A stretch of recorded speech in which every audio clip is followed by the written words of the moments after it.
Bonjour à toi et bienvenue sur Changer d'air. Je m'appelle Clément, je suis entrepreneur et je mets tout mon cœur et mon énergie au service d'un monde plus conscient et plus humain. On traverse une période difficile où tout est remis en question, avec des crises multiples et dans laquelle on se sent tous un peu perdus. Mais la bonne nouvelle, c'est que certains voient cette période comme une transition entre deux civilisations, un basculement de paradigme. Finalement l'opportunité d'un monde nouveau, un peu comme la Renaissance qui a permis de sortir du Moyen-Âge pour entrer dans l'ère de la modernité.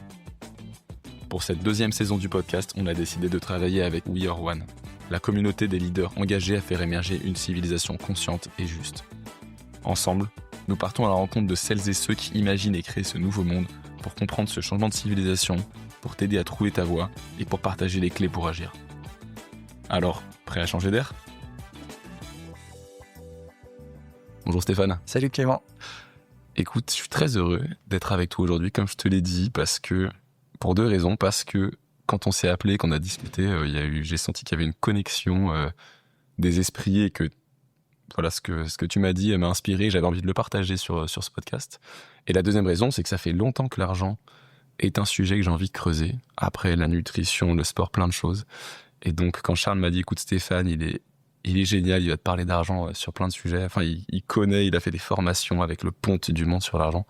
Je me suis dit que c'était une bonne idée de faire un épisode. Donc, merci de me recevoir. Avec plaisir.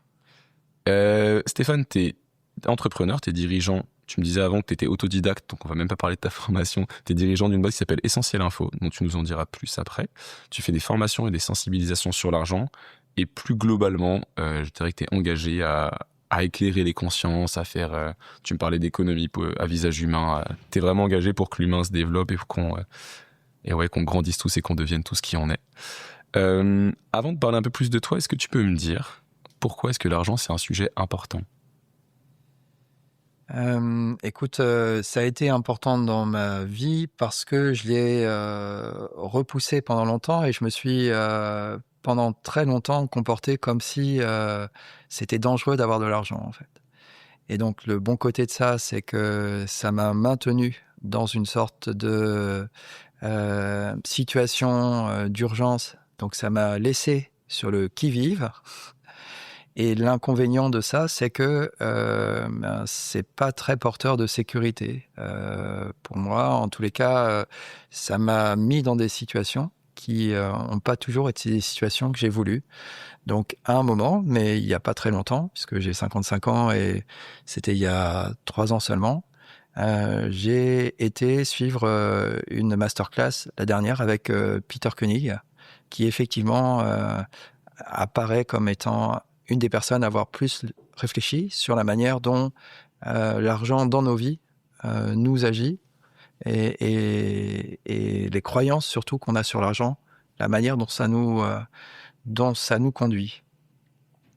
Et pourquoi tu dirais qu'au niveau sociétal, l'argent c'est un sujet qu'on doit creuser ? Justement, tu m'as dit, je me suis un peu voilé la face. C'est quoi les conséquences de ça en tant que société, de se voiler la face sur l'argent ? Je pense que ça déplace l'église et ça l'enlève du milieu du village, en fait. C'est-à-dire que l'attention qui est portée à ce sujet-là, comme si avoir de l'argent, c'était l'alpha et l'oméga, en fait, je suis pas sûr que ce soit le cas. Et je pense que c'est en ce sens que c'est un excellent sujet, parce qu'il est au cœur de toutes nos vies, parce que l'argent est vraiment le langage universel, en fait. Et que de mettre un peu de conscience sur ce qu'est l'argent pour moi, pour toi, pour chacun d'entre nous, la façon dont il influence nos décisions, ça m'apparaît être une bonne question. Je suis d'accord. J'ai vu une statistique que dans des conversations, l'argent revenait toutes les 2 minutes, quoi. Donc c'est un sujet clé et c'est dommage de pas s'y former. Je peux passer par l'anecdote. J'ai un de mes neveux, en fait, qui est un étudiant bien doué. Il est entré dans une grande école, commerce, et quand je lui pose la question de ce qu'il veut faire, il continue sur son schéma de bon élève, en fait, c'est-à-dire d'aller vers les choses qui sont les plus recherchées ou les métiers qui sont les plus recherchés. Et chez les jeunes gens de son milieu et de son âge, eh bien, c'est les métiers dans lesquels on gagne le plus d'argent. Est-ce que ça répond aussi à la question de comment, comme personne, tu vas t'épanouir, comment, comme personne unique, singulière, est-ce que c'est de cette manière-là que tu vas donner ta couleur au monde et apporter ce que tu as de bon à donner au monde? C'est une question qui, du coup, elle est un peu occultée par cette... donc c'est pour ça que je pense que c'est intéressant de pouvoir avoir plusieurs paires de lunettes, en fait, pour simplement questionner cette manière qu'on a de regarder les choses, où ce qui donnerait la valeur des choses, ce serait l'argent. Ouais. Je suis pas sûr. Je suis pas sûr que le monsieur qui s'occupait de mettre les trottoirs propres en bas de chez moi à Paris et qui était levé à 6 heures du matin et faire un travail plutôt pénible et où il n'y a pas beaucoup de considération et pour peu d'argent, en fait, ce que fait ce monsieur-là, en fait, la qualité et la valeur de sa vie, soit résumé par le montant qui figure en bas de sa fiche de paye. Je crois pas, personnellement. J'espère pas non plus. Hein. Et pourtant, quand tu discutes avec tes amis, quand tu regardes autour de nous, en fait, une grande partie d'entre nous, le fait de combien ça va me rapporter, qu'est-ce que je vais gagner, en raisonnant en termes financiers, en fait, c'est quelque chose qui est toujours présent. Donc voilà, c'est pour ça que je pense que moi, ce qui m'a amené à me questionner sur ce sujet-là, c'est qu'est-ce qui fait que si tu gagnes 100, tu dépenses 101, si tu gagnes 1000, tu dépenses 1001, si tu gagnes 100 000, tu dépenses 100 001. Ouais. Et en quoi il y a quelque chose de pathologique dans ce truc-là et ça se fait à ton insu, comment est-ce que tu le comprends, en fait? Et plus généralement, est-ce que c'est quoi la richesse? Comment la création de richesse ou la croissance, elle se fait? Est-ce que l'argent est la seule variable de l'équation? J'ai eu la chance dans ma vie de faire des rencontres. Peter Koenig en a été une, mais je pourrais parler d'une économiste qui s'appelle Jacqueline Faux, d'un certain nombre d'autres personnes, en fait, sur ce chemin qui m'ont éclairé ou donné quelques éclaircissements, en fait. Merci beaucoup. Est-ce que tu peux te présenter en quelques phrases? Tu l'as déjà un peu fait, mais... Oui, je suis né en Bretagne, donc je me sens attaché à cet endroit-là. Je suis un homme de foi, c'est-à-dire j'ai toujours pensé que notre vie ne se résumait pas à sa dimension strictement matérielle, en fait. J'ai pensé ou j'ai senti. Je suis un entrepreneur. Essentiel Info est une société que j'ai créée en 2007. J'avais créé une société précédente avec 2 collègues en 2003 et me mettre au risque d'eux est quelque chose qui me plaît, en fait. Et de la même manière que faire société, entreprendre, créer une société, chercher à agir par ce mode-là, c'est quelque chose qui me plaît, en fait, avec aussi la notion d'autonomie décisionnelle qui est attachée à ça. Et puis, je pense être un homme de bonne volonté, c'est-à-dire que j'ai à cœur, ou je suis sensible en tous les cas, aux gens qui appellent à essayer de faire le bon ou le bien, en fait, mais sans trop de naïveté ou avec le temps en réappropriant ma propre part de naïveté là-dedans. Okay. Ouais. Et puis tu le disais en plus sans trop de naïveté et sans trop de... Enfin, en toute humilité, quoi. Tu me disais que tu faisais parce que ça venait par toi, mais c'était pas Stéphane qui décidait, qui était hyper fier de le faire parce que tu le faisais, quoi. Tu le faisais parce que c'était juste et parce que ça s'imposait. Disons que non, je t'ai dit oui que j'avais cette intention-là. Après, entre l'intention et la réalité, tu sais bien qu'il y a souvent un écart. Donc non, je crois que je suis encore beaucoup conduit et j'ai été conduit beaucoup par ma volonté, en fait, chercher à forcer les choses, à développer ma société dans un sens qui était proche d'un idéal. Et puis en fait, les choses se sont pas passées où la vie m'a donné du fil à retordre, pas mal et dans beaucoup de sujets. Et petit à petit, en fait, c'est elle qui m'a obligé, d'une certaine façon, à aller plus dans le sens de la vie et moins dans celui de ma propre volonté, ou d'essayer d'écouter un peu plus et d'aller dans un sens plus naturel. Ouais. aller plus dans le sens de la vie, moins dans le sens de ta volonté, c'est beau. Et où est-ce que la vie, elle t'a donné du fil à retordre? Écoute, elle m'a déplacé assez vite. Quand j'avais 11 ans et mon père qui était inscrit, lui, dans il est né en 46, la promesse des Trente Glorieuses, etc. Enfin, il était complètement là-dedans. Donc, il est rentré comme comptable tôt dans une boîte qui a beaucoup grossi. Il était jeune directeur financier. Enfin, il avait adhérer complètement au modèle de vie des gens qui sont nés après-guerre, en fait. Et puis, subitement, à 35 ans, il a dû aller se faire opérer d'une tumeur au crâne, l'opération qui s'est mal passée. Et donc, ça a été un événement familial assez perturbant, en fait. À 11 ans. Et c'est un déplacement. Donc, qui m'a fait me questionner, d'abord sûrement foutu une grande trouille existentielle, en fait. Un orage peut vite arriver. Et puis la deuxième question, c'est, je pense que ça m'a fait me questionner sur le modèle qui était le sien, en fait. Il était me proposé de faire des études de commerce pour prendre le chemin qui, lui avait réussi. Et donc, ça a fait sûrement un écho à un questionnement qui préexistait, mais qui a fait que je me suis plus intéressé à lire Krishnamurti qu'à suivre mes cours en seconde, et puis que j'ai été décrocheur à ce moment-là, parce que dans le chemin traditionnel qu'on me proposait, en fait, un certain nombre des questions existentielles qui étaient nées chez moi ne trouvaient pas de réponse, en fait. Donc ça, c'est un premier déplacement. C'est fort Enfin, ça doit être plus fort de se dire d'un coup, en fait, ouais, le futur qui m'était écrit, en fait, j'ai plus du tout envie d'y aller, surtout à 11 ans, c'est... Oui, je sais pas quelle était la conscience véritable que j'avais de tout ça, mais en tous les cas, le constat, c'est que ça fait de moi un adolescent un peu en questionnement, on va dire, et aussi en questionnement des règles du jeu que la société me proposait, en fait. Et j'ai eu la chance d'avoir une maman pour qui c'était très important de faire des études, etc., et qui s'est mis à suivre les bus dont je descendais parce que je voulais pas aller en cours, enfin, etc. Et finalement, j'ai été rattrapé par l'amour, en fait. C'est-à-dire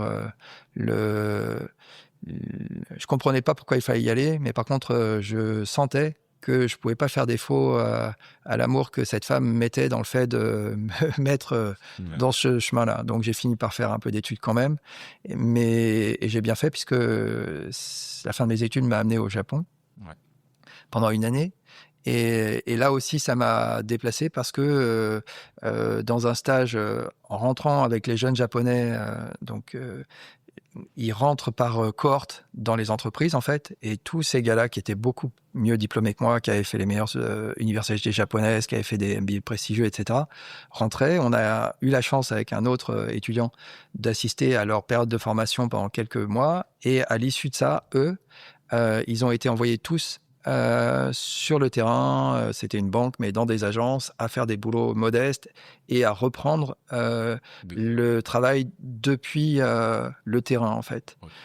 Et ça m'a donné une information ou confirmé le fait qu'il y avait probablement dans ce rapport au concret quelque chose à aller chercher, que là, en fait, il y avait un rapport de vérité qui n'était pas social, qui n'était pas lié à un contexte. C'est que chez les Japonais, un professeur, c'est sensei. Ces deux idéogrammes, c'est sen, c'est né, et c'est né avant, en fait. C'est quelqu'un qui a marché avant toi sur le chemin de la vie. Et sa connaissance, en fait, il est né au frottement, à l'expérience, en fait. Il va y avoir un savoir, une connaissance qui va être acquise, en fait. Et donc, pour répondre à ta question du fil à retordre, c'est pas vraiment du fil à retordre, mais c'est plutôt des déplacements, en fait, voilà. Donc, c'est un peu un fil à retordre de se rendre compte que ce qu'on croit depuis quelques années est pas complètement vrai, ou d'apprendre quelque chose qui nous change comme tu parlais des lunettes, qui change les lunettes, c'est... Oui, mais finalement, j'ai été un peu têtu, en fait, comme un Breton. C'est-à-dire, j'ai mal compris. J'ai pas été très bon élève parce que il a fallu simplement, bon, il y a eu c'est surtout des histoires de rencontres, en fait, de belles rencontres,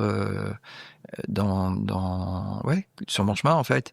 Et parmi celles-ci, une rencontre, avec un monsieur qui s'appelle Hervé Gerlier, que j'avais rencontré dans un cercle d'entrepreneurs, quelqu'un qui faisait de la fusion-acquisition et puis du financement de start-up, qui tenait un discours très trash à des entrepreneurs en disant mais voilà, faut pas vous tromper, vos clients c'est pas nous, c'est les gens qui nous confient les fonds, etc. Enfin, il était totalement décomplexé dans une approche vraiment très libérale en fait, et il y avait l'intérêt de cette parole très forte.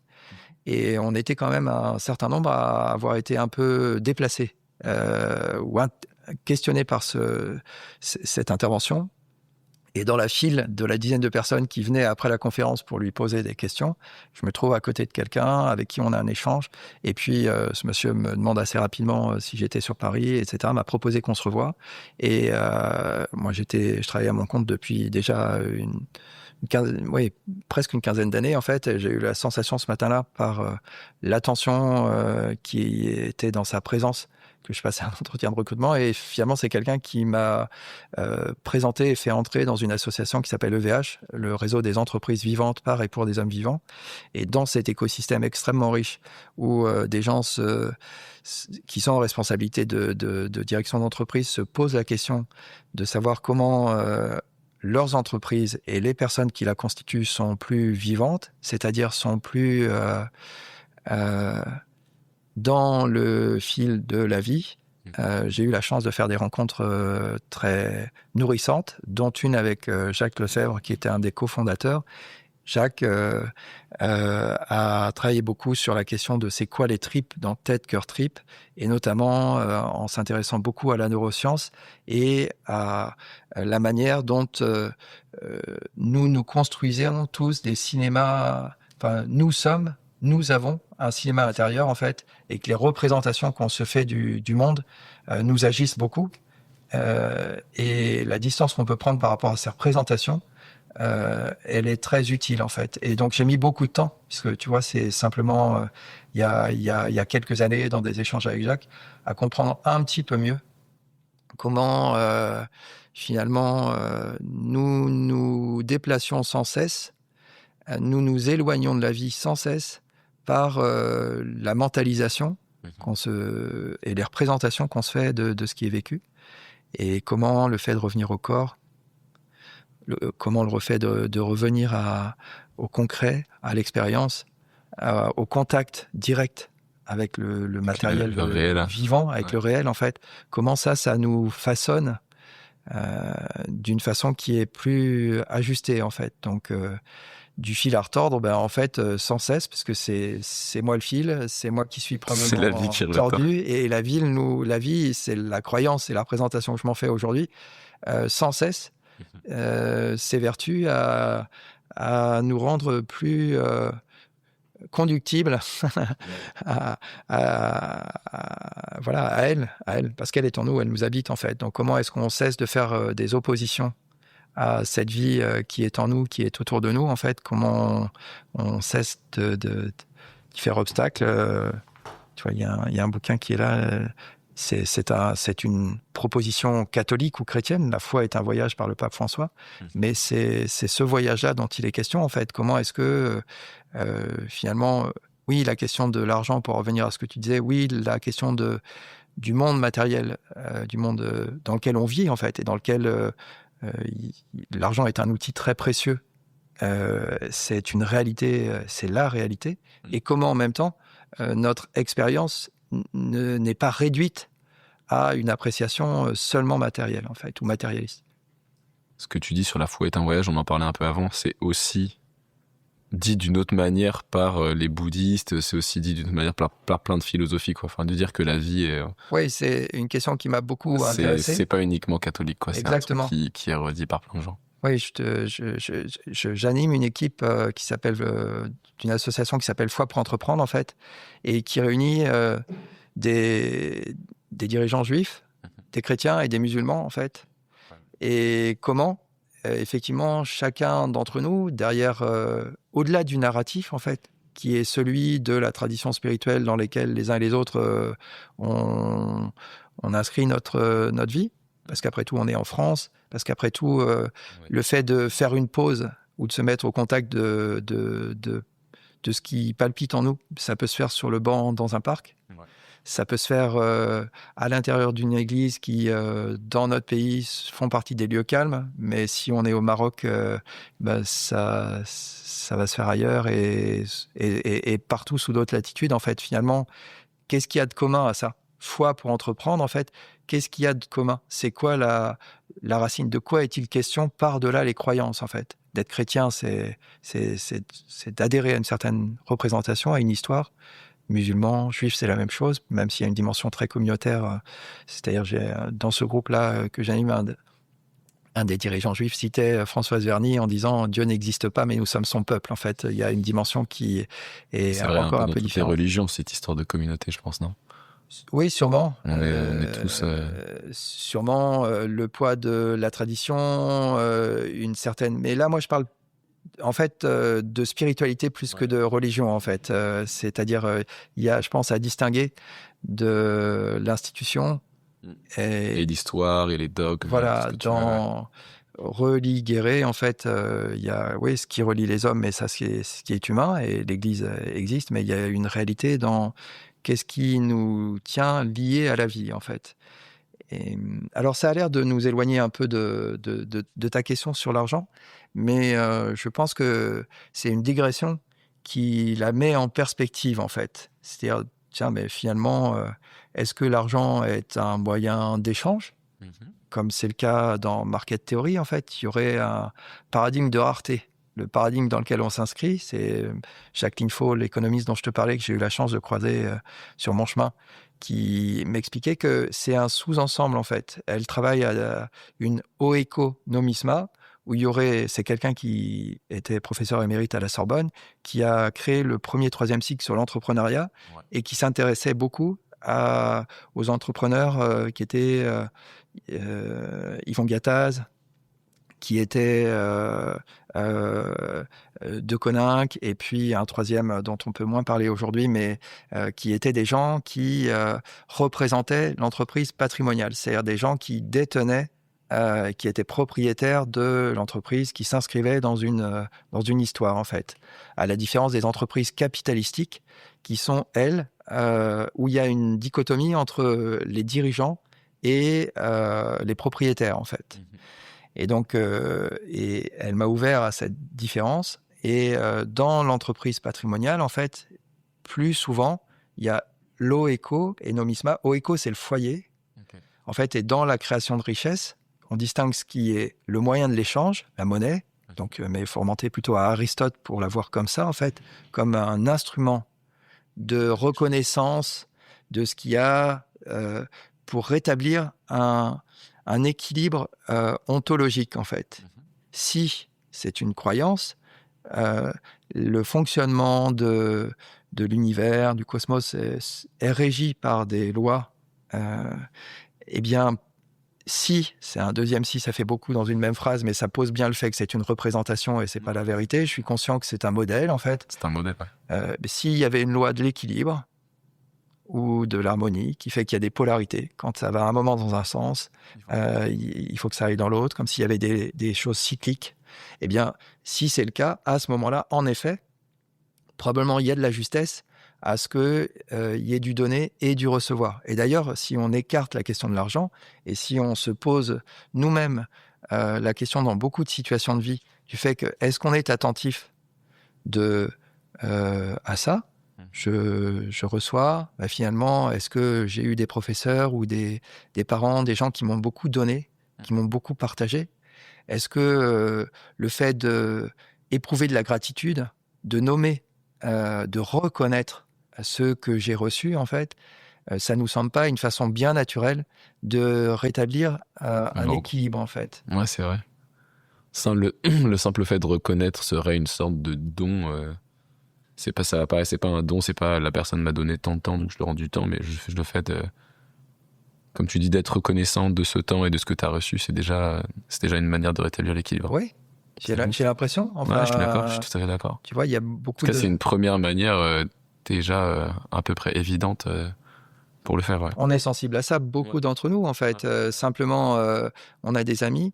À un moment, il est beaucoup question de dons et de contre-dons. Enfin, dans une relation qu'on juge saine, elles sont souvent équilibrées de toute façon. C'est ça. Ouais, c'est vrai. On est attentif à une notion d'équilibre. Donc, l'argent, pour en venir à ça, Nomisma est un instrument formidable pour rétablir des équilibres ou rétablir des équilibres. Mais il ne faut pas occulter l'autre côté, en fait. C'est-à-dire que... l'accumulation, ouais. C'est-à-dire, non, l'autre côté dont je parle, c'est oikos, c'est-à-dire le foyer, la production de richesse. Tu vois, moi, j'ai fait mes études à fac d'économie après avoir fait un petit peu de maths, et il y avait 2 spécialités, économie industrielle ou économie monétaire, en fait. Et dans l'économie monétaire, il était beaucoup question de l'argent qui est un voile sur le réel, en fait. Okay. Donc, on parle de financiarisation de l'économie, etc. On parle des problèmes qui se posent en France parce qu'il n'y a plus d'industrie, c'est-à-dire que où est-ce qu'on fabrique des biens avant qu'ils ne soient échangés, en fait? Où est-ce que cette dimension du réel, oui, de la fertilité, de la croissance, comment est-ce qu'elle se vit en dehors de la question du taux d'intérêt, de faire fructifier des chiffres? Ça a bien une existence, en fait. Et donc, en train de se décorréler. Enfin, je ne sais pas depuis combien de temps, mais j'ai l'impression que à l'époque des Grecs où tu décris, on donne des pièces en échange d'un service ou d'un objet. C'est plus du tout ça, quoi.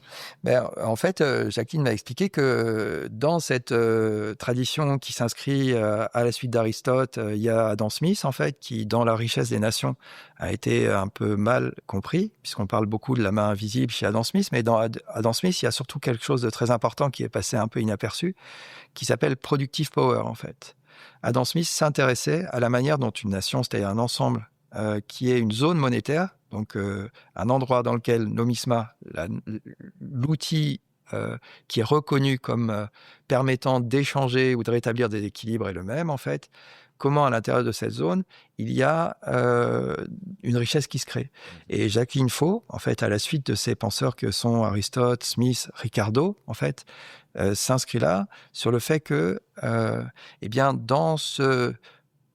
quand quelqu'un est dans sa vocation, c'est-à-dire qu'il est dans un métier, c'est le Beruf de Luther, en fait, qu'il est en train de faire une chose pour laquelle il est bien doué, en fait, dans la répétition de cette activité, en fait, il peut à un moment y avoir une forme d'alchimie, c'est-à-dire viennent dans cet acte répété une ressource qui est la quantité non limitée, en fait, parle d'ingéniosité, parle de créativité, parle de quelque chose qui serait en dehors des ressources qui sont à quantité non limitée, en fait. Ça se mesure pas. Et qui viendrait enrichir le processus productif. Et Ricardo reprend cet exemple-là en parlant des terres, en fait, et il suffit de penser à Pierre Rabhi.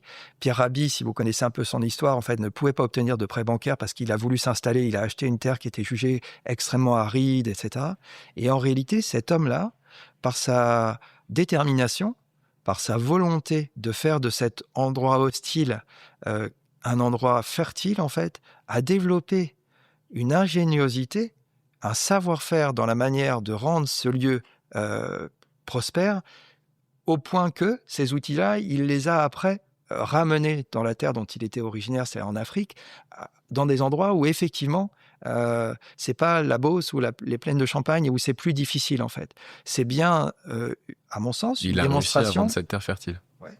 C'est bien, à mon sens, la démonstration qu'effectivement, il y a la possibilité, dans le processus productif, d'aller chercher des choses ou des ressources qui ne sont pas à quantité limitée, en fait, en complément. Donc, market theory, cette paire de lunettes qui nous dit il y a un principe de rareté. Des choses à extraire. En fait, et donc, c'est pour ça qu'on est en compétition les uns avec les autres, puisque si c'est rare, bien, ça crée des conséquences qui sont néfastes, de passer dans un autre paradigme, qui serait un paradigme d'abondance. la vie est abondance, en fait. Il y a des ressources qui sont à quantité limitée. Il y a des ressources qui sont disponibles à quantité, à satiété, à quantité non limitée. C'est ce que Jacqueline Faux et son économie tridimensionnelle cherchent à démontrer, en fait. Bien, rien que ça, c'est un déplacement qui fait qu'on aborde les choses de manière un peu différente. Dans une relation avec un fournisseur, avec un client, est-il question de placer le couteau sur le gâteau à l'endroit où on va avoir la plus grosse part, et c'est cette capacité-là qu'il faut travailler, être le plus vite, le plus rapide. Ce serait la négociation, quoi. Le plus rapide, voilà, l'environnement de rareté, et ça existe, c'est des situations qui existent et dans lesquelles il faut pouvoir agir. Mais est-ce que la vie se réduit à ça, à être le plus rapide, le plus compétitif, le plus fort, celui qui est capable de ramener l'équation toujours dans son sens, en fait? Qu'en est-il d'une vision plus large sur plus harmonique, l'équilibre, plus harmonieuse, en fait, plus harmonique? Il y a les deux, d'ailleurs, tu as raison. un très bon bouquin lu cet été que je recommande aux gens qui nous écouteront, dame qui s'appelle Marie-Pierre Lassus, Le son de l'âme. Cette dame est musicologue, mais va chercher beaucoup de choses qui sont très intéressantes. Tous les noms que tu cites, je les mettrai en bas du podcast. Okay, oui. Et ben oui, parce qu'en fait, on parlait de rencontres dans nos chemins, et c'est probablement le cas pour chacun d'entre nous, en fait. Les rencontres se font aussi parce qu'il y a des legacies qui se font dans des livres, en fait. Et des connaissances. C'est le genre de choses qui est en abondance, la connaissance. Exactement. Les idées. Exactement, ouais. Tu perds pas à la partager. Non, j'aime bien l'image de la bougie, tu sais, celle que... tu l'allumes juste. Tu l'allumes et tu allumes. Et t'as rien perdu, quoi. Et ben voilà, exactement. Ouais. Ça, c'est tout à fait l'exercice dans lequel on est en ce moment, ouais. Merci beaucoup. À quel moment dans ta vie t'as voulu te former au Money Work de Peter Koenig? C'était il y a 3 ans, et c'est après avoir tourné l'équation dans tous les sens par rapport à ma propre boîte, en fait. C'était quoi l'équation que tu essayais de résoudre? Comment celle qui avait réussi en apparence à solutionner ou à trouver mon dernier patron, puisque j'ai travaillé, mon dernier employeur, c'était SAS, donc Jim Goodnight, le patron de SAS Institute, la boîte de data mining, en fait, qui a été Great Place to Work pendant plus d'une dizaine d'années aux États-Unis, et qui pensait qu'il était possible de réconcilier la performance avec l'humain, en fait. Comment est-ce que, en mettant les personnes dans des bonnes dispositions, on produit le résultat le plus efficace, le plus fertile? Et François Michelin, par exemple, était complètement dans ces dispositions-là aussi, au moment où il avait la gérance de cette superbe entreprise française, en fait. C'est à travers deviens ce que tu es. Et c'est-à-dire comment les personnes sont mises à l'endroit où elles vont porter plus de fruits. Et la réussite de Michelin, pour prendre cet exemple-là et pour illustrer l'équation que moi je n'ai pas réussi à résoudre, en fait, finalement Michelin est devenu leader mondial, notamment parce qu'ils ont été capables d'inventer le pneu radial, en fait. Okay. Et le pneu radial a été inventé chez Michelin par un monsieur qui s'appelle Marius Mignol, et qui est rentré comme ouvrier typographe. C'est fascinant d'ailleurs de s'intéresser à cette histoire-là. C'est-à-dire, il y avait dans cette entreprise, au moment de la gouvernance par François Michelin, 2 chaînes de commandes. Une chaîne de commandes opérationnelle, et une autre qui s'occupait un service du personnel, en fait. Avec, pas une direction des ressources humaines, un service du personnel. Dans le personnel, il n'y a personne, en fait. C'est-à-dire, en considérant, tu parlais de ce regard ou cette paire de lunettes sur l'abondance, en fait, que chaque personne, chacun d'entre nous, est d'égale dignité. Ouais. Ça veut dire quoi, dignité? Ça veut dire, dans la manière dont je le comprends, en fait, est d'essence divine. Ouais. C'est-à-dire que chacun d'entre nous... aussi dire, je l'ai lu hier, chaque humain est un trésor, quoi. Oui, exactement. C'est un trésor à découvrir.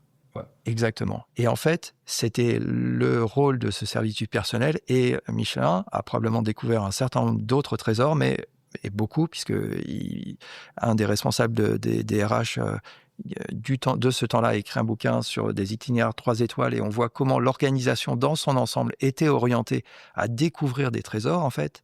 Eh bien, en fait, Marius Mignol, rentré comme ouvrier typographe, en fait, au service de publicité pour faire les affiches. Les gens se trouvent que le gars, il est vraiment ingénieux. Il l'envoie à l'export, où le gars crée une sorte de boulier ou de système de comptage et finalement, il y a quelqu'un qui se dit, mais ce type-là, il faut l'envoyer à la R&D. Il est super fort, en fait. Et à la R&D, en fait, il réussit à faire ce pneu à ossature métallique qui a des performances qui sont bien plus importantes que les précédents, au point que l'entreprise se demande s'il faut mettre l'innovation sous le boisseau parce qu'ils vont... Finalement, si le client fait 3 fois plus de kilomètres qu'il ne fait avec un pneu, il va changer 3 fois moins de pneus qu'eux, etc. Et un documentaire que j'invite excellent comme question. aux auditeurs à aller voir, et dont François Michelin parle, en fait, c'est Deviens ce que tu es, c'est un capitalisme à visage humain. On trouve ça sur YouTube. C'est un documentaire formidable. On voit quel était le projet de cette entreprise, de cette superbe entreprise française, l'entreprise qu'elle était, en fait, et comment cette question-là ou cette équation d'associer le développement des personnes, l'épanouissement des personnes, comment faire des entreprises vivantes, croissantes, fertiles, par et pour des hommes et des femmes vivants, en fait, c'est-à-dire ayant donné ce qu'elles avaient de bon à donner au monde, c'était ça, cette équation. Et c'est cette équation-là que moi, j'ai pas réussi à résoudre encore. Et pourquoi ? Parce que tu n'as pas assez de performance ou tu es rentable quand même ? Tu as une boîte qui tourne depuis 2007. Ouais. 10 ans quasiment. Oui, ça fait donc 20 ans, pardon. C'est près de 20 ans, on approche. Donc ça, c'est l'intérêt, c'est-à-dire d'être une entreprise financée sur fonds propres. C'est-à-dire que si elle dégage pas suffisamment de résultats, l'aventure s'arrête. Donc c'est que sur le plan de la performance, il y a des choses qui sont faites en effet. Et sur le plan du développement des personnes, oui, c'est vrai. Un certain nombre de mes anciens compagnons de route sont devenus soit eux-mêmes entrepreneurs, soit ont pris conscience du trésor qui était en eux et ont trouvé des endroits où l'exprimer encore davantage. Et donc ça, c'est bien. Par contre, de assembler l'ensemble des éléments pour... mon entreprise s'appelle Essentiel Info. C'est comment... finalement, ce qui conduit ou ce qui doit conduire, c'est le plus subtil, c'est ce qui se voit pas en fait. Donc le projet est assez ambitieux. Si tu devais dire dans 2 phrases aux auditeurs ce que fait l'entreprise plus précisément. Donc elle fait des choses simples, elle automatise des reporting Excel dans des organisations de toute taille, c'est-à-dire, et reporting Excel, c'est un endroit où le système d'information est pas capable de faire et où il y a une personne avec sa connaissance du métier, avec sa capacité de créativité et en ayant un outil de traitement de la donnée sur lequel elle a la prise, en fait. Donc, la technique, elle n'est pas soumise à la techno, mais elle soumet la technique et comment cette personne-là crée une information qui est porteuse de sens pour le collectif, en fait. Et donc, on vient soutenir cet effort-là. Donc, ça, c'est de l'intégration, un métier d'intégrateur de système décisionnel, on va dire classique. On est devenu éditeur, c'est-à-dire que c'est pouvoir repérer dans l'entreprise tous les lieux où cette chose-là se fait, c'est-à-dire où à la marge du système d'information, c'est-à-dire de ce qui est pensé, de ce qui est modélisé, comment aux endroits qui est au-delà de la modélisation, au-delà du pouvoir de l'énarque ou du polytechnicien qui a réussi à... Comment ce sont des gens qui font... Parce qu'ils connaissent l'écosystème parfaitement, prennent des décisions... Ajustés, parce qu'ils ont de l'autonomie, parce que un certain nombre de conditions, parce qu'ils sont souverains, en fait, d'une certaine manière ou pour une certaine partie. Ils permettent à l'organisation de s'adapter. Et donc, un logiciel qui permet pour les DSI de savoir, par exemple, à quels endroits il y a ces ajustements-là qui sont faits pour que les deux systèmes puissent s'hybrider, parce que quand c'est intelligemment fait, en fait, ce système agile vient donner de la résilience au système qui est bien pensé, mais il est agile, il a la fragilité de l'agilité aussi. Quand des gens utilisent de l'info qui sont dans des outils d'IA sans contrôler quels est les sujets de confidentialité ou privacy, c'est bien à un moment donné d'avoir une vue globale. Enfin bref, comment on articule ces deux choses-là. Et donc ça veut dire concrètement, tu vas donner des informations à des DSI ou à des dirigeants en leur disant là, il y a cette équipe qui prend des décisions basées sur des choses qui sont en dehors du système d'information informatique. Et ça c'est donc tu leur relèves cette information-là et tu leur dis comment ils prennent en compte ensuite. En fait, on leur fournit un logiciel. On a développé un logiciel qui s'appelle Cantoris, en fait, la voie humaine des données, qui permet de monitorer, d'avoir une vue. Et donc, c'est comme si l'attention avait une force, en fait. C'est-à-dire que pour l'organisation, le fait de prêter attention à ces signaux faibles, ce serait comme pour nous en termes de personnes, en fait. On peut fonctionner sur un mode mécanique. un peu comme je suis en J'attends train de le d'avoir faire mal, là. d'avoir mal quelque part. Ou, Tu vois, de pas être trop attentif ou pas suffisamment à la conversation, d'être parti moi-même dans cette passion qui m'anime sur ces sujets et à un certain moment de me décrocher de là où tu es, de là où les personnes qui nous écoutent peuvent être. Et, et le fait d'arrêter, tu dis attends, voilà, reviens à une attention et rien que ce temps-là, permet à quelque chose d'exister en fait. Et donc, qu'on propose à ces entreprises-là ou à ces DSI-là, c'est de dire, voilà, est-ce que vous êtes conscient du fait que, à côté de ce qui est processé, à côté de la grosse mécanique, en fait, il y a de la vie. C'est exceptionnel. Quel espace vous laissez à ça? Voilà. Et donc ça, c'est ce qu'on fait. Et en accompagnement, tu conseilles, en fait, parce qu'une fois que ces personnes-là ont été identifiées, elles ont des bonnes idées. Est-ce que ces idées-là sont prises en compte, etc. Il y a des questions sur la communication et c'est là où le travail et les outils du type de ceux de Peter Koenig interviennent. Donc c'est l'accompagnement au changement et c'est là où ces outils-là nous servent pour dire voilà, vous mettez en face quelqu'un des opérations avec un DSI, avec un commercial. Ces gens-là ont des mindsets, ont des façons de regarder les choses qui font qu'il peut y avoir des malentendus. Si on donne des outils, si on amène de la culture pour que les personnes puissent prendre du recul, pour savoir que c'est normal que... mais tiens, si Pierre, qui est aux opérations, aux achats, il regarde vraiment les choses de manière étriquée, et ça me fait dégoupiller à chaque fois. Est-ce que j'ai conscience que c'est chez moi que se trouve? Et voilà. Et là, il y a une libération, il est question d'information, en fait, une libération qui se fait aussi chez les hommes. Donc, il est question d'articuler 3 dimensions, là aussi, de la technique. C'est un modèle qu'on a développé, permettait des personnes et du métier ou l'information en fait. Donc ce logiciel permet de regarder l'entreprise sur le plan de l'information en 3 dimensions. Ok. Et la question là-bas, c'était pourquoi tu as voulu te former au Money Work? Tu m'as dit que tu voulais réconcilier la perf et l'humain et que c'était cette fameuse équation. C'est ça, et grâce à EVH, en fait, cette équation que je n'arrivais pas complètement à solutionner parce qu'on était dans un petit bateau, certes performant, mais où il y avait du tangage, des conditions qui n'étaient pas des conditions de sécurité véritablement. Pour être une great place to work, il faut pouvoir créer une survaleur, créer une richesse, des moyens qui vont être dédiés à la sécurité. Tu considérais que ton collectif n'était pas suffisamment stable? Pas suffisamment safe, en fait, que je n'offrais pas à moi-même pour commencer, en me tenant dans cette situation sur le grill dont je te parlais qui me stimulait. Mais c'est que, en fait, Mais pourquoi t'es parti sur l'argent que simplement, je vais réorganiser mon entreprise? J'ai fait tout le reste. En fait, disons que j'avais tourné vraiment beaucoup les autres sujets, en fait. Et le sujet d'argent, c'était parce que j'avais pris conscience, grâce à EVH aussi, c'était l'intuition, en fait, qu'une entreprise porte les pathologies ou dysfonctionne comme son dirigeant dysfonctionne, en fait. Donc, le travail qu'il y a à faire est d'abord un travail sur soi, et en regardant ma propre vie et le fait que cet argent, finalement, tout avait l'air d'être calé, une somme d'efforts immense était fait pour que les choses fonctionnent, et il y avait quelque chose qui fonctionnait pas sur le plan du prix. J'ai pensé que le réglage était à faire chez moi. J'ai pensé qu'il fallait que je commence à m'occuper et à me préoccuper de ma propre sécurité pour être en capacité de la donner à mes collaborateurs. Probablement, et c'est pour ça que je dis c'est un chemin, il y a des gens qui le savent et qui l'ont compris en étant jeune manager à 27 ans, et je le vois, je le sais, j'en croise, et moi il m'a fallu tout ce temps-là, donc c'est ça qui m'a amené à travailler sur l'argent, c'est à réaliser que mon rapport déréglé à l'argent, je pensais que l'argent n'était pas fondamentalement bon ou que c'était mauvais, justement parce que ça détournait du spirituel, justement parce que ça amenait sur la dimension matérielle qui ne me semblait pas être la totalité. Et il y avait une forme de radicalité mal placée ou très déplacée. Et donc, voilà, c'est comme ça que j'y suis allé pour résoudre en réalité un problème qui concernait ma famille d'abord, et puis la société ou les différentes sociétés auxquelles je contribue, en fait. Ok. Donc, je vais essayer de résumer, je vais essayer de résumer ce que tu as dit à la fin, c'est intéressant parce qu'en fait, tu as identifié cette croyance en l'argent. Tu t'es dit, en fait, moi, c'est vrai que dans mon programme inconscient, l'argent, c'est associé à quelque chose de négatif. Et ça, en fait, j'ai envie de le changer, donc tu es parti dans ce programme. Et je vais te poser une question directe. Donc, c'est qui Peter Koenig et c'est quoi le Money Work? Oui.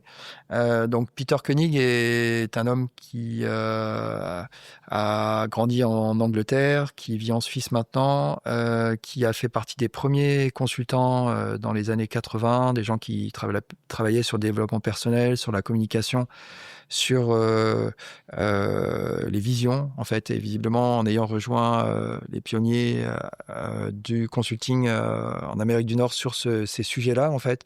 Mais il le raconte très bien et vous pourrez trouver une interview intéressante de Peter par Marie-Odile Cinsault. Je trouve que c'est une très bonne interview où il raconte son parcours. En fait, toujours est-il que c'est quelqu'un qui, en faisant du consulting, s'est aperçu que la vision, il raconte ça, il y a un board d'un labo pharmaceutique qui est d'accord pour ne plus faire d'expérience sur les animaux, etc. Tout a l'air calé, les gens sont alignés sur la vision, etc. Puis à un moment, il se passe rien, ça se fait pas, en fait. Et Peter a l'intuition que là où le problème coince, c'est une question qui a un rapport avec l'argent, en fait. Et il part dans une longue recherche là-dessus, anime des ateliers C'est ça, il fait 40 ans d'ateliers sur l'argent. Sur l'argent, sur c'est quoi l'argent dans la vie des personnes, etc. Il est arrivé à un certain nombre d'invariants, en fait, et à comprendre, et je peux en venir de ce que j'ai compris, moi, de son enseignement, c'est que finalement, l'argent parle d'abord de nous-mêmes. Si tu mets 10 personnes dans une pièce et tu leur demandes ce qu'est l'argent, ben, tu vas avoir 40 définitions différentes, parce que pour une même personne, c'est pas la même chose. Donc, c'est bien la mise en évidence que l'argent n'est qu'un médium neutre sur lequel les uns ou les autres projetons des choses, qu'il est intéressant de comprendre pourquoi, pour moi, l'argent, c'était dangereux. Pourquoi, peut-être, toi, l'argent, c'est associé à la liberté, je ne sais pas. Puis, chez un Ce qui n'est pas forcément beaucoup mieux, en réalité, parce que ça veut dire que tu as besoin d'argent pour être libre, alors qu'en fait, tu peux être libre sans argent.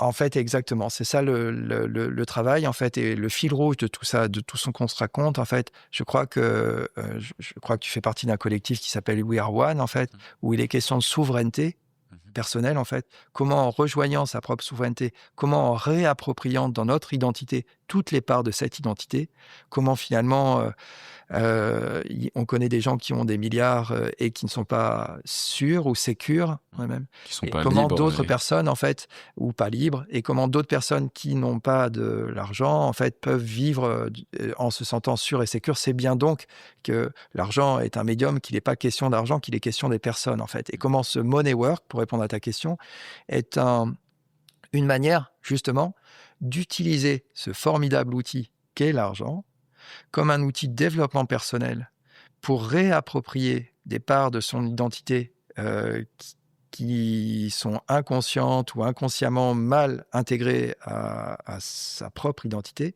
de sorte que le rapport à la vie, aux choses, soit moins désajusté, en fait. Et l'argent est présent dans chacune de nos vies. L'attention qu'on porte à cette chose-là est très importante souvent, en fait. Donc, c'est un très bon outil pour travailler à son propre développement et à sa propre souveraineté, en fait. Et c'est ça, le travail Money Work. C'est comment, et Peter a développé des outils très simples et très efficaces, en fait, après ses 40 ans de pérégrination sur le sujet. Comment est-ce que, finalement, en me posant sur ce sujet-là, je peux me réapproprier des parts de mon identité qui ne l'étaient pas. Comment je peux regarder, moi, que je suis au service du développement et de l'épanouissement des personnes, et en même temps, comment est-ce que je les mets en danger en les maintenant dans des conditions, ou en les ayant maintenus dans des conditions où il y a une certaine forme d'incertitude, une certaine forme de précarité qui fait que je projetais sur elle-même le fait que le fait d'être dans un petit navire et dans des conditions hostiles va faire de nous plus rapidement de grands marins expérimentés, en fait. Eh bien, voilà. Travaillons. Lié un peu à la croyance...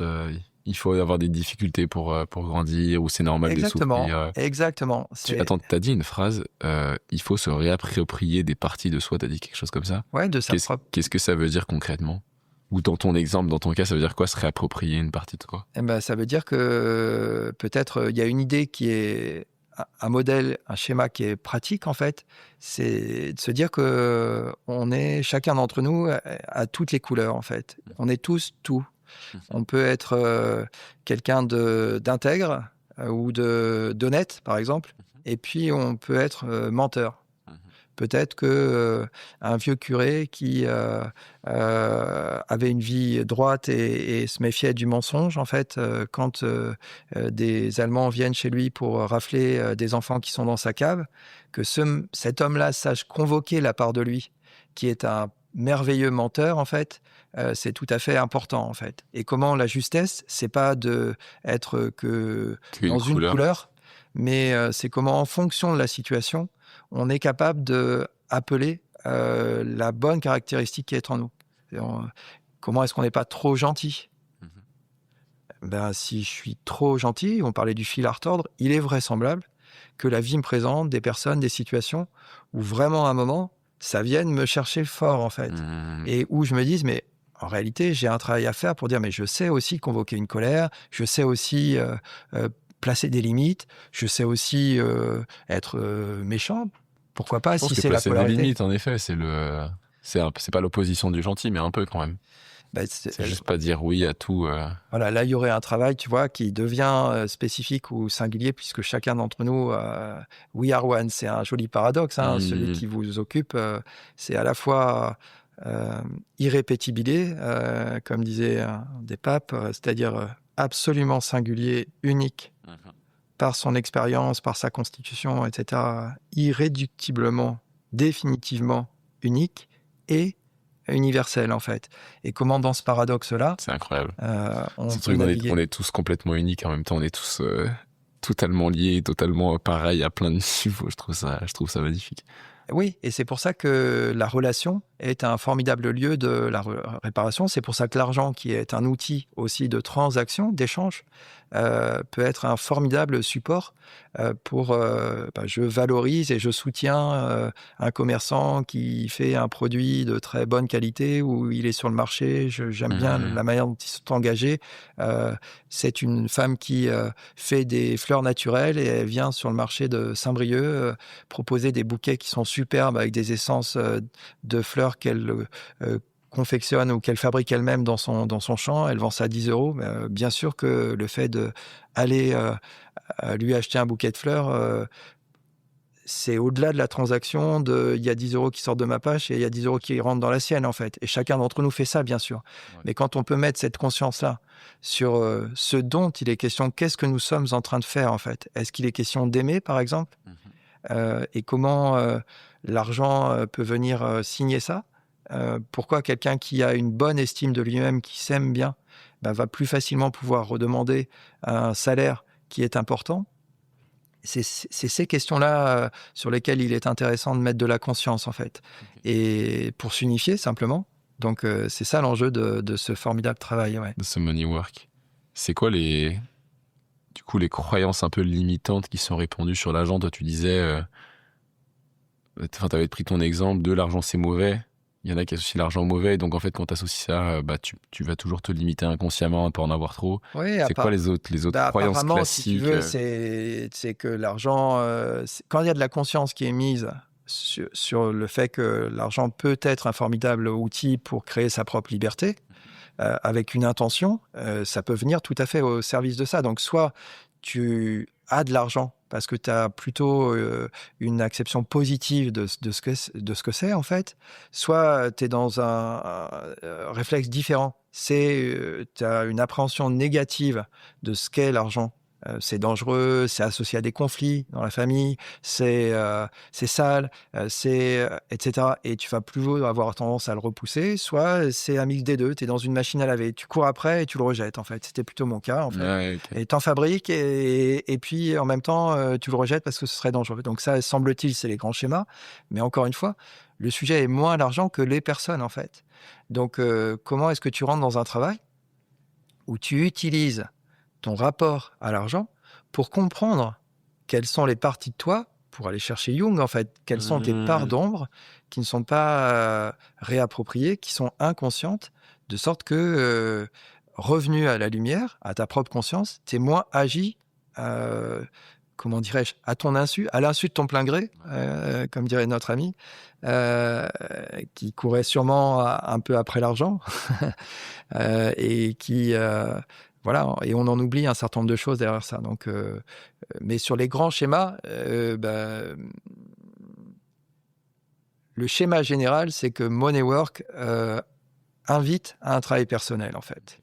Et ce travail personnel permet de s'ajuster soi-même, d'être plus ajusté en relation avec sa propre vie. Pourquoi est-ce que j'arrête de gagner ma vie? Pourquoi faudrait-il gagner sa vie? On est là, toi et moi, l'un face à l'autre. Elle nous est donnée, en fait. On sait mesurer ce qui nous est donné. C'est vrai. Et comment... C'est vrai que gagner sa vie, en plus, ça veut dire perdre sa vie aussi si tu la gagnes pas, quoi. Ah bah, c'est une manière de dire un peu horrible, en fait. Ouais, il y a quelque chose à gagner, il y a quelque chose à perdre. Il gagne pas sa vie.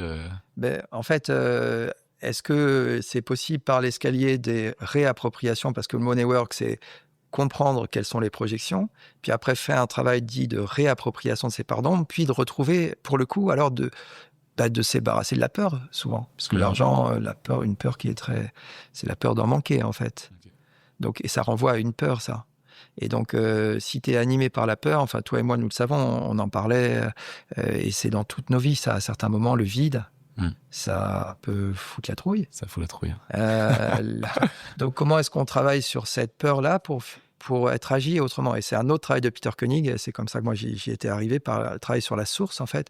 Comment débarrasser d'un certain nombre de nos conditionnements et de nos trouilles, comment on devient singulier, c'est-à-dire là, comment on va vers ce qui nous anime, en fait. Être animé par la peur, être animé par l'envie, par ce qui t'anime, c'est très différent. Ouais. Par son âme, en fait, animé, tu vois. Comment anima. Voilà, exactement. Comment la vie en toi vient, comment le désir, comment ce que tu sens au fond de toi, voilà, ce qui t'inspire, en fait, comment tu vas dans cette direction. Et ensuite, mais tous les artistes ou nos amis qui ressentent un appel très fort, on les voit là, on se dit, ils galèrent, en fait, c'est les petits boulots, etc. Mais il y a un équilibre qui cherche à se faire entre vivre sa vocation ou sa mission, son calling, et puis après, effectivement, organiser, parce que l'argent est un outil formidable, les conditions de sa propre sécurité pour qu'on puisse vivre sa vocation. C'est ça l'enjeu, en fait. Et c'est là où ça vient dans cette histoire d'une entreprise vivante par et pour des hommes vivants.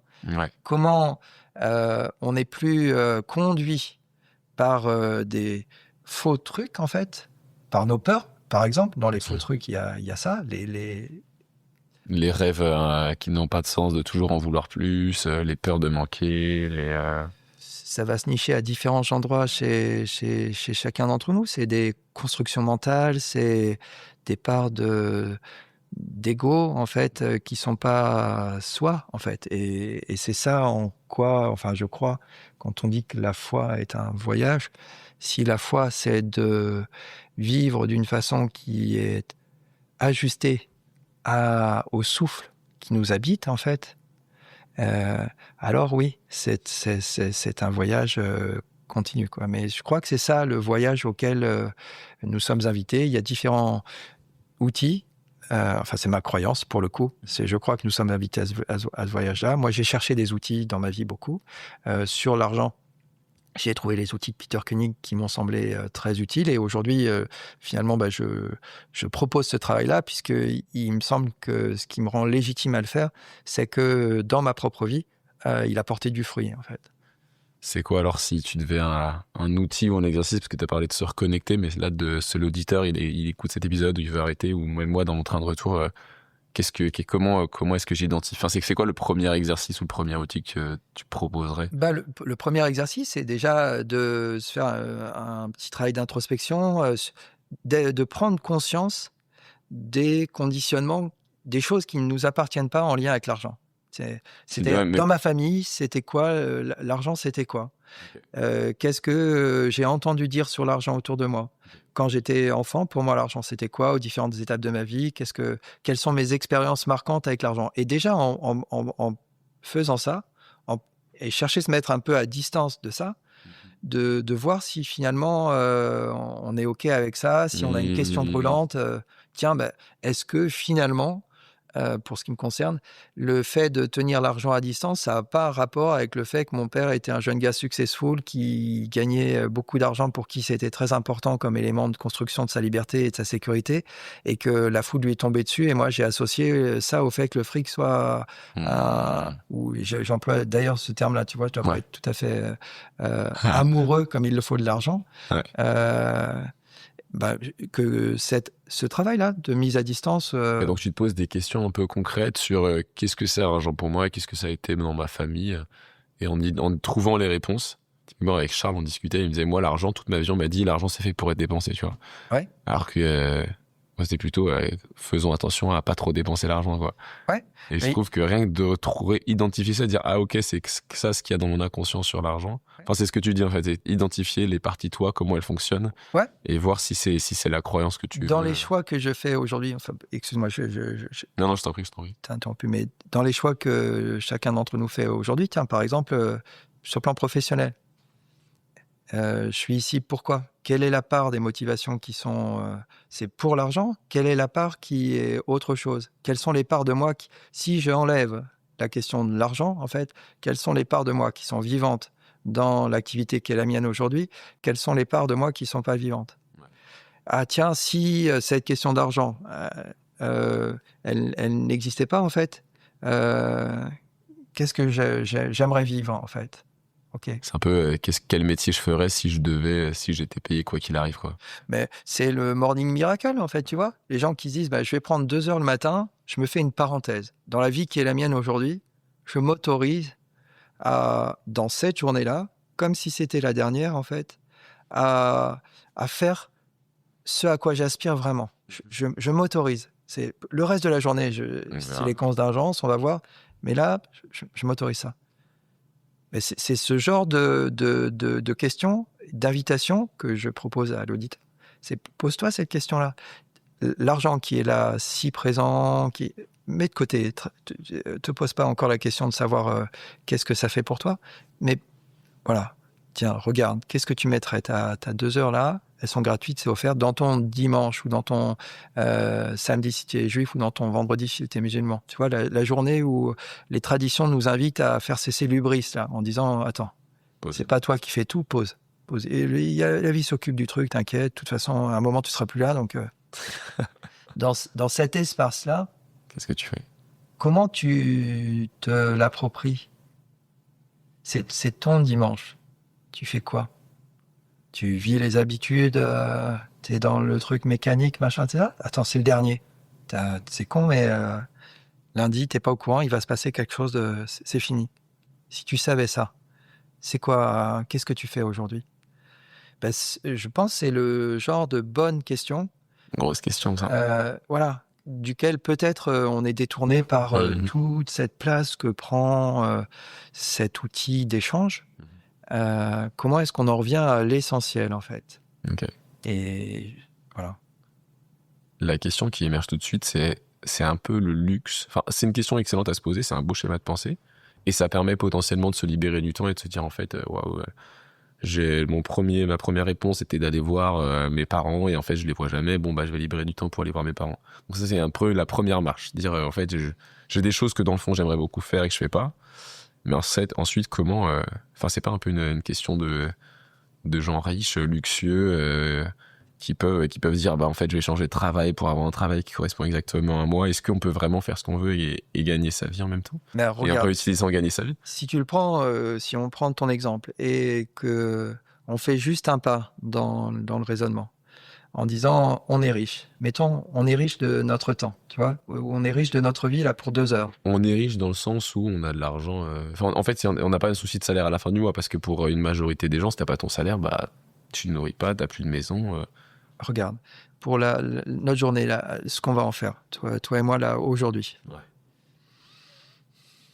L'état de ton patrimoine, du mien, l'état de ton compte en du mien.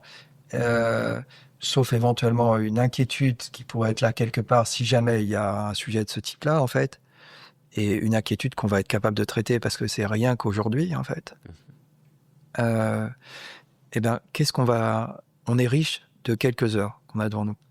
Tu vois, ça, c'est chacun d'entre nous a cette richesse-là. Chacun d'entre nous a cette richesse-là. Comment on l'investit? Qu'est-ce qu'on en fait? Comment on y met davantage de vie? Comment on y met des choses qui nous font plaisir? Tout ça, nous avons ce luxe-là. Chacun d'entre nous a parfaitement ce luxe-là. Je sais bien qu'il faut prendre des précautions oratoires là et de dire Maslow ou Graves, enfin quand tu es en bas en fait, et que ça c'est le luxe que nous avons toi et moi de deux mecs qui effectivement On peut prendre une demi-journée et discuter. on peut, voilà. Donc en effet, mais c'est pour ça que je prenais l'exemple du dimanche ou du samedi. Enfin il y a quand même je crois en fait la question c'est où est-ce qu'on se fait de l'espace, en fait, tu vois? Moi, dans mon expérience personnelle, j'ai eu des moments où je souhaitais rester en situation d'autonomie décisionnelle dans mon entreprise, donc je souhaitais rester, je ne voulais pas avoir des fonds, parce que justement, cet essentiel qui conduit, en fait, est quelque chose qu'il est difficile de partager. Okay. Et d'ailleurs, ces grands bonhommes dont je te parle, ils étaient souvent dans des sociétés en commandite par action, où ils avaient une responsabilité totale sur les engagements de l'entreprise, et en même temps où, même s'ils étaient minoritaires dans la détention de l'entreprise, ils pouvaient prendre, et c'est le cas de ces grandes entreprises familiales, toutes les décisions qui leur semblaient. C'est un truc qui vient des Hollandais. Les capitaines marchands, ne possédant pas le bateau, ne possédant pas la marchandise, en fait, nécessairement, devaient pouvoir prendre la décision, en pleine tempête, de virer la marchandise par-dessus bord s'il en allait de la vie des personnes à bord, de l'équipage et du bateau, en fait. Donc, cette question de la commandite m'a amené, de l'autonomie décisionnelle, m'a amené à certains endroits à être dans des situations de précarité très grandes, en fait. À avoir dans une journée des échéances pour le soir et le matin, à n'avoir aucune espèce d'idée sur la manière dont j'allais faire face à l'échéance, en fait. Ah voilà, l'instant présent. Voilà, c'est ça. À 100%, quoi. Exactement. Et ces expériences-là, chacun d'entre nous les a vécues dans sa vie à un moment ou un. Comment est-ce qu'on fait? Respire. On respire, ouais. On trouve à mettre un peu d'espace, à se décoller du réel. Et c'est là où, justement, se souffle la vie, cette spiritualité, en fait, vient nous décoller du matérialisme, en fait. De la matérialité qui, parfois, peut être extrêmement pesante, en fait. La faim, une situation, chacun d'entre nous confronté à un deuil, à une épreuve, à une chose qui vient, là, qui te plaque au mur, en fait. Comment est-ce qu'on retrouve un tout petit peu d'espace? Comment on se redonne de l'espace, en fait? C'est ça le sujet. C'est riche, on est riche de cette vie-là qui bat en nous, qui palpite en nous, en fait.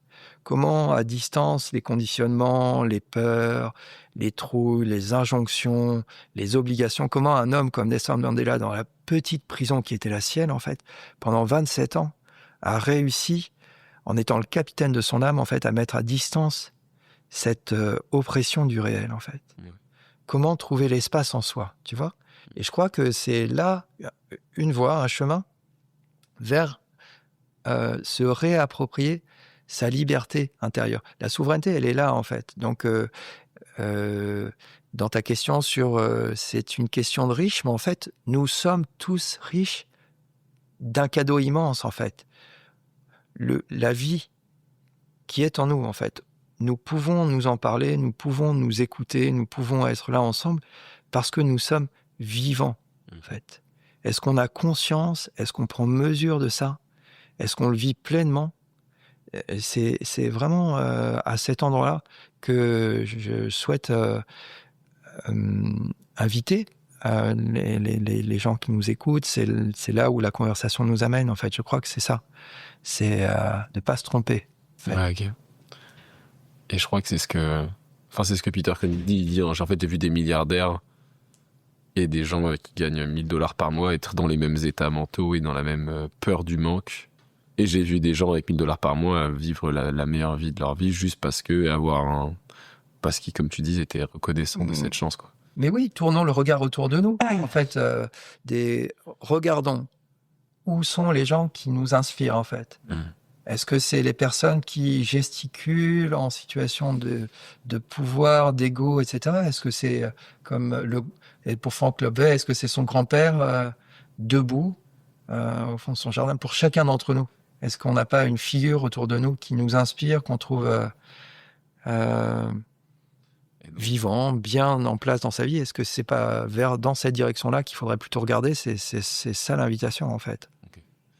En fait, le travail, ce serait de se libérer de ses peurs. Ouais, ça c'est un gros travail, ça c'est certain. Et après, je pense que la dimension du concret, du réel, on peut pas l'enlever, quoi. On peut pas ne pas arrêter de dire demain, l'argent, elle va me tomber dessus, j'arrête de travailler. On est incarné. Quelqu'un qui est malade, Philippe MacLeod, dont je te parlais dans ce merveilleux livre Jeu est amour. Ouais. Ce trésor-là, c'est comme Cyril qui avait rencontré Antonio Damasio, les neuroscientifiques du moment. Jeu est amour de Philippe MacLeod. Je vous invite à regarder dans cette direction. Cet homme-là a été emporté par un cancer à la fin de sa vie. Là, il n'est plus du tout question il est question des limites de sa propre incarnation. De toute façon, ça va finir, hein. Dans cette vie-là, à un moment. Donc, le fait de se dire, tu vois, cette vieille question de vivre ce jour comme si c'est le dernier, ça ne veut pas dire se mettre debout sur la table, brûler. Je veux dire, chacun a sa réponse. Chacun fait ce qu'il veut le dernier jour de sa vie. Exactement. Mais c'est pas forcément, j'aurais dû dire. Mais en fait, vivant aujourd'hui, chaque jour, en fait. C'est ça l'invitation. Et pour toi, ça veut dire quoi? En dehors de ce qu'on a cherché à te dire que c'était, en fait. Quelle est ta propre réponse à ça pour toi dans ta vie? Voilà. Et dansons chacun avec ça, parce que par bonheur, il est possible qu'on n'ait pas tous les mêmes envies. C'est Oscar Wilde qui disait ça. On est tous uniques quand même, tu l'as. C'est que sa propre vie, les autres sont prises en fait. Vis ta propre vie parce que les autres sont déjà prises. Donc. C'est pas le seul en plus. Hein. On a tout intérêt à aller chercher cette unicité qui est en nous. J'avais une question qui était. Du coup, en fait, on a dit s'enlever ses peurs. Toi, quand t'es sorti de faire cette formation, c'est quoi les changements significatifs? Et en fait, la question qui sous-tend ça, c'est comment est-ce qu'on tend vers une relation qui est saine? C'est quoi pour toi une relation saine à l'argent? C'est une relation. Est-ce que c'est uniquement savoir tout ce qui sous-tend? Du coup, avoir fait cette introspection et savoir, bon, en fait, j'ai ça, mais bon, c'est comme ça vient de m'en passer. Ou est-ce que comment tu tends vers une relation saine? Si tu le fais encore, j'imagine que c'est un travail que tu continues peut-être, ou est-ce que c'est un travail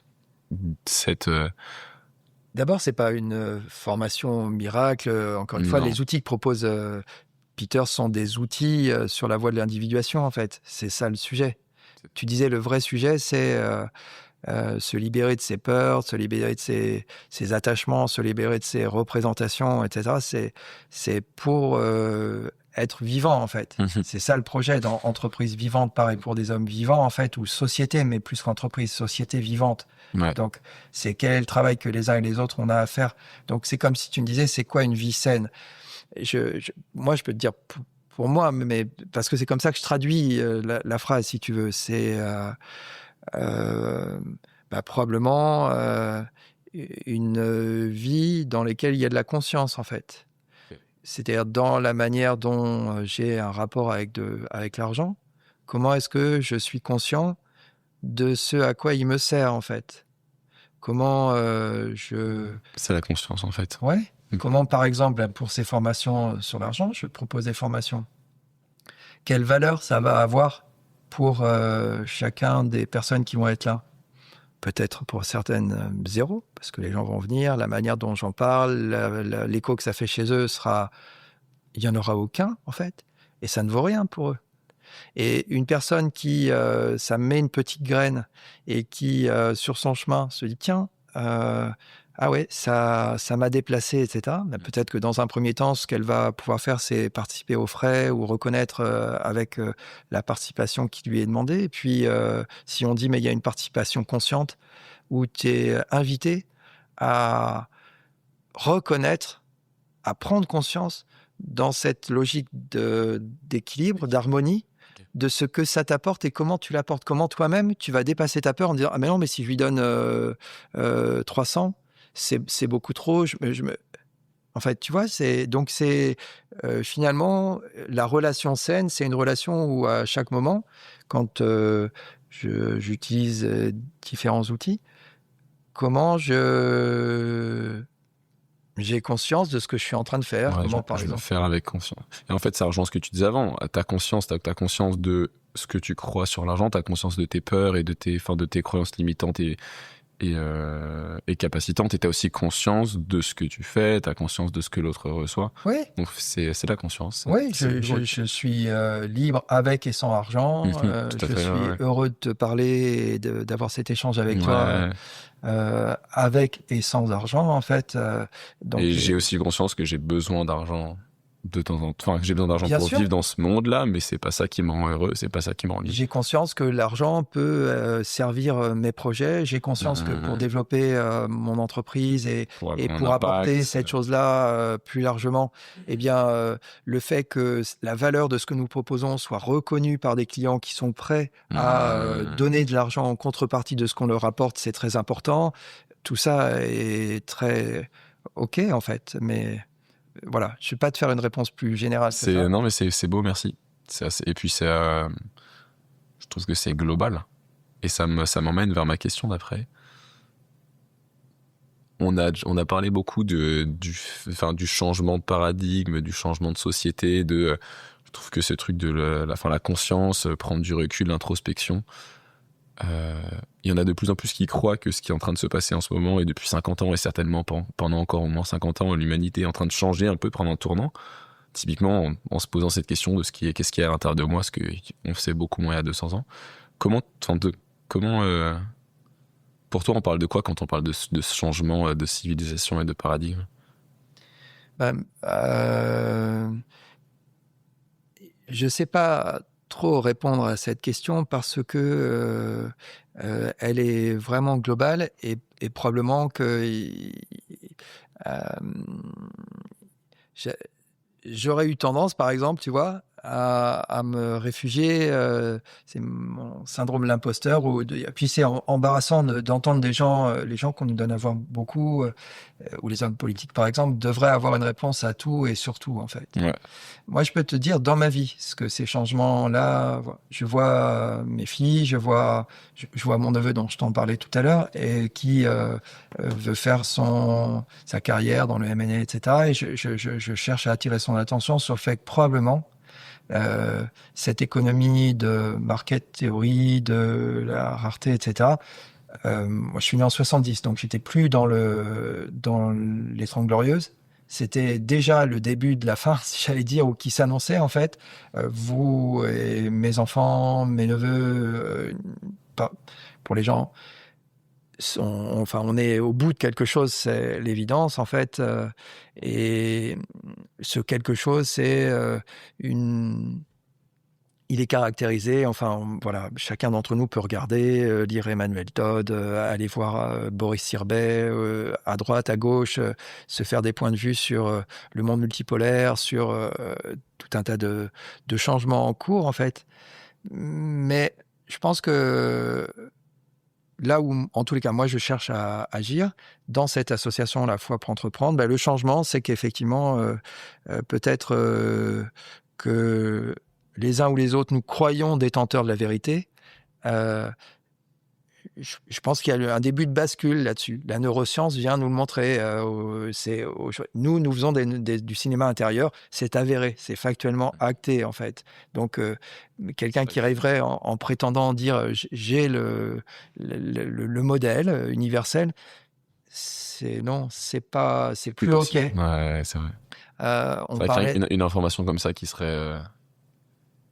qui permettrait d'éduquer à peu près tout le monde, c'est déjà un énorme changement dans la société, quoi. Ouais, voilà, tu m'offres la réponse peut-être à te faire. Quelqu'un de plus sachant, parce que chacun d'entre nous, on reçoit de gens qui sont plus avancés en fait sur le chemin. J'ai un bon médecin, qui est acupuncteur et qui est quelqu'un qui a écrit une thèse de médecine. Il avait 27 ou 28 ans. C'était la médecine selon la tradition. C'est un monsieur qui s'appelle Gilles Andrès. sa thèse de médecine est passionnante. Il se posait, lui, déjà la question de savoir quel point commun y avait-il entre la médecine de Paracels, la médecine chinoise, différents types de médecine, en fait. Donc, déjà, dans cette idée que l'une d'entre elles n'était pas omnisciente, en fait, il y avait...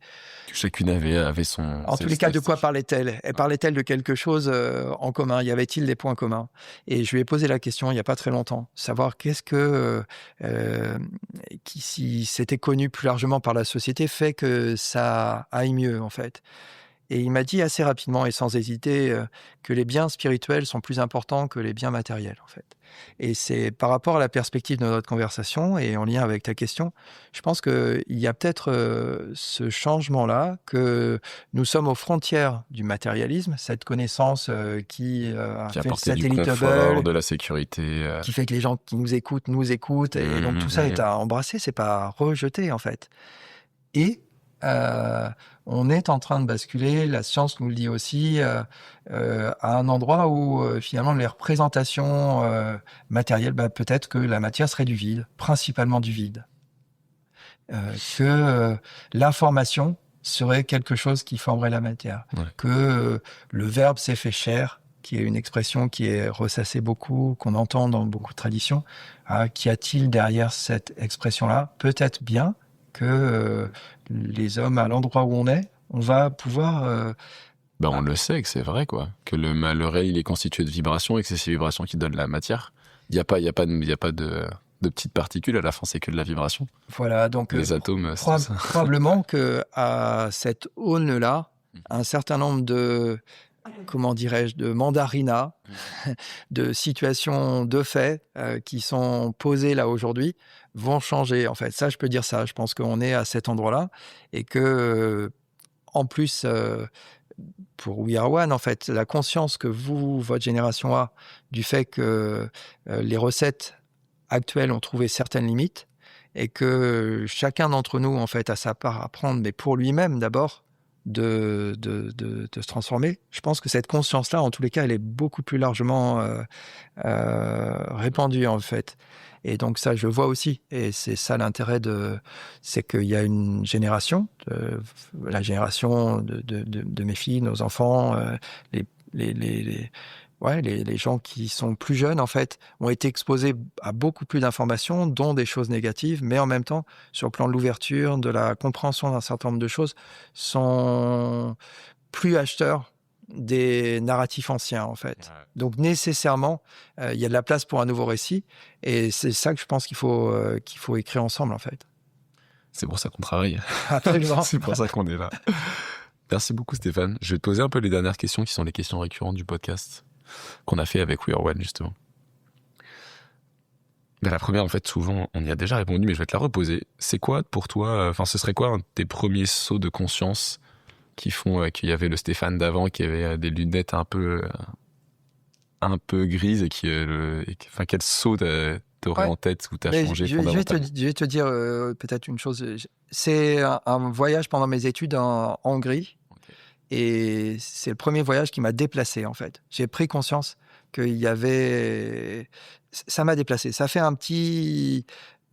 ma paire de lunettes a un tout petit peu changé. Et c'est pour ça que j'ai été au Japon après, pour voir comment ça faisait avec des lunettes vraiment très différentes. Et donc, c'est ça, c'est le voyage. Donc, je crois que, enfin, pour mes filles, en tous les cas, la vieille expression des voyages qui forment la jeunesse, mais ça peut être d'aller dans une autre famille. Enfin, le voyage, il est intérieur, on le disait, et puis il peut être tout à côté, en fait, de s'ouvrir aux différents.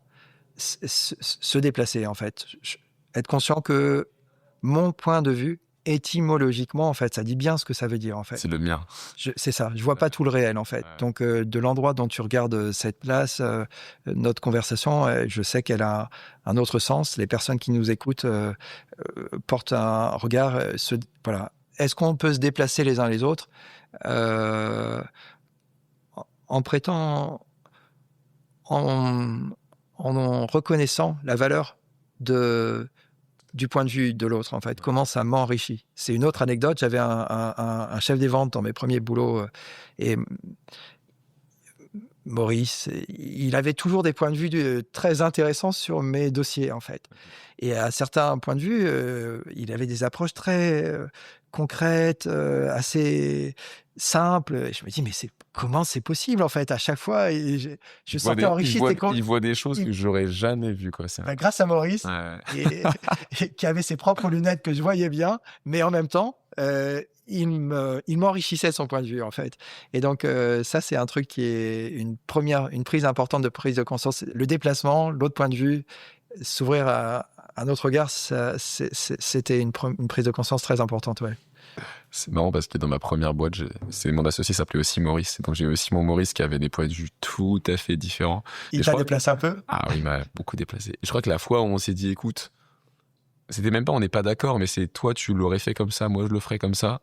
Ou toi, tu le vois comme ça, moi, je le vois comme ça. Mais en fait, je vais vraiment chérir ce que tu vas me dire parce que ça m'apporte énormément. Mais oui. Et ça, comme tu dis, ça déplace et ça permet de voir que, ouais, c'est pas évident. Hein. Non. Quelqu'un te dit un truc et toi, ouais, j'aurais pas du tout fait comme ça. Ah ouais. Mais avoir cette croyance que c'est quand même super et que ça peut être génial aussi, même si c'est pas notre vue, je suis d'accord que c'est fort. Qu'est-ce qui te donne de l'espoir malgré toutes les fluctuations du monde extérieur, les folies qui se passent, que ton neveu, il veuille faire du M&A et du M&A? Qu'est-ce qui fait que tu gardes quand même de l'espoir vers le futur? J'avais entendu Hubert Reeves une fois raconter qu'il était plongé dans un désespoir sombre après le décès de son épouse, en fait. Et ce qu'il avait fait retaper le pied au fond de la piscine, c'était de voir sur une paroi rocheuse, en fait, une petite fleur qui poussait, en fait. Et ce qui me donne de l'espoir, c'est la foi dans la vie, en fait. C'est la croyance qu'il y a 7 milliards d'années, il s'est passé quelque chose, en fait. Il y a un souffle qui se projette vers l'avant, dont Teilhard de Chardin parle ou d'autres, en fait. Tout est en avant, en fait. Et donc, j'ai vraiment cette espérance-là, en fait, que la vie est plus forte et que, au-delà de nos péripéties, de nos turpitudes humaines, de ce qu'on peut faire, en fait, elle est plus forte, elle continue. Donc, ça me laisse espérant, en fait. Mais qu'on a notre part à prendre en plus. C'est qu'en plus, on peut faire quelque chose là-dedans. On parlait de l'espace qui a créé, en fait, que de Nelson Mandela, cet exemple frappant, en fait, qui était au sein des enfermements les plus noirs, des désespoirs les plus noirs, en fait. Un autre bon livre à lire de Paradigme, en fait, de Jean-François Bilter. Jean-François Bilter, Paradigme. Je crois que c'est quelqu'un qui a fait une dépression qui était profonde, en fait, et qui est aussi un sinologue, quelqu'un qui s'est beaucoup intéressé à l'Asie. Et comment la vie sourd en nous, en fait. Et comment on se rend attentif à cette pulsation vitale au fond de nous qui est plus forte, en fait. Et qui nous rend espérants, mais, et c'est là où ça me laisse espérant, c'est qu'on a notre part à prendre, en fait. On a cette possibilité de poser notre attention à cet endroit-là. On a ce choix-là, cette liberté-là. On peut écouter. En fait. Exactement. Ouais. On peut décider que ce podcast et ce gars, décidément, ça m'apporte rien et c'est parfaitement OK. Et on peut se dire, comme tu le disais, c'est un point de vue, tiens, pourquoi ça me déplace? Pourquoi ça me dérange? Pourquoi je trouve cette expression-là? Où est-ce que ça vient me chercher? Cette liberté, cette possibilité, ce pouvoir qui est le nôtre, de faire quelque chose avec ce qui est, en fait. Et ça me garde espérant parce que j'ai l'impression qu'on a tous cette souveraineté-là, en fait. Et ça n'enlèvera jamais la souffrance, mais on peut voir le beau, on peut voir la fleur qui pousse sur toute cette falaise et on peut agir. On est maître. Ce serait quoi à chaque fois que je la relis, je me dis qu'elle est un peu folle comme question. Ce serait quoi la civilisation de demain dans un monde idéal? Dans 100 ans, dans 200 ans? Avec plus de conscience, ouais. Plus simplement de respect. Regarde. T'es pas le premier à répondre respect et conscience aussi. Ouais. Si simplement, une vieille expression rebattue, en fait, si on essaye de vivre un peu plus ce que nous nous disons, c'est-à-dire chacun d'entre nous est le fruit de cette long déroulement de l'histoire de 13,7 milliards d'années et chacun d'entre nous est porteur de la vie et précieux, en fait. Ouais. Comment est-ce que, juste là, maintenant, en fait, en sortant de cette pièce et dans le reste de la journée qu'on va vivre ensemble, on agit comme ça, on écoute, on s'ouvre. Est-ce que, en allant dans cette direction-là et en imaginant une société où les gens font plus ça, est-ce que ça parle pas de plus d'harmonie Merci. Moi, ça me tente bien. Ça me tente bien. C'est vraiment parce que tu m'as répondu de façon hyper... Enfin, t'aurais pu me dire, en fait, c'est une société dans laquelle il y a des villages et tout. Et en fait, tu m'as dit, voilà ce que j'ai envie que les gens vivent. Et donc, ce que tu décris, c'est une société dans laquelle on a beaucoup plus de temps pour vivre vraiment, être vraiment hyper présent et conscient et de prendre le temps d'apprécier cette chance qu'on a, quoi. Parce qu'en plus, tu l'as dit, 13,6 milliards d'années ou 13,7, même dans 500 ans, ce sera toujours 13,7 milliards d'années, quoi. Donc, on sera toujours au tout début. C'est un souffle, en fait. Ouais, c'est Notre vie est un souffle. Comment est-ce qu'on est conscient ? Plus conscient de ça, plus vivant, en fait. Mm-hmm. Ouais. Je crois que c'était le rêve de André Rocher chez PRH, personnalité relations humaines, qui est aussi un très beau lieu de formation, qui était présent avec Bertrand Martin à la création d'EVH, entreprise ou société vivante par et pour des hommes vivants. Tous ces hommes-là, ces tentatives-là, en fait, de société où il y a une conscience de l'interdépendance. Enfin, le programme ou le We Are One, s'il est vraiment pensé, c'est ça, en fait. Je crois que votre projet de société, il n'y a pas... Enfin, vous le dites en 3 mots, et c'est vraiment ça. Quelle est la mesure que l'on prend de ça, de ces 3 mots ? Comment on les incarne ? Comment on les vit ? Mais le programme, vous l'avez donné. Est-ce que tu as un autre invité en tête que tu penses qu'il serait une bonne personne à ce podcast ? Oui, je t'ai parlé de Philippe MacLeod et de son bouquin Jeu est amour. Il est décédé maintenant, mais par contre, la personne qui l'a rencontré et qui a amené la neuroscience et Damasio dans la réflexion de ce poète mystique, c'est quelqu'un qui est toujours vivant, qui s'appelle Jacques Lefebvre. Il est écrit à côté. Ouais, donc je pense que Trip. Jacques peut être intéressant sur comment est-ce que on sent cette vie sourde en nous, en fait. Comment on se rend attentif à cette pulsation de vie en nous. Comment on devient plus vivant. Ça me semble être une question intéressante. Un immense merci, Stéphane. Je t'en prie, Clément, avec plaisir. C'était un très bon moment. Merci à toi d'avoir écouté l'épisode jusqu'au bout. Écoute, j'espère que tu as autant apprécié cette discussion que moi. Que tu ressors inspiré et plein d'énergie grâce à cet invité. Si c'est le cas, fonce le partager à tes amis, à ta famille ou à qui tu veux. Et n'oublie pas de t'abonner pour ne rien louper. À la semaine prochaine.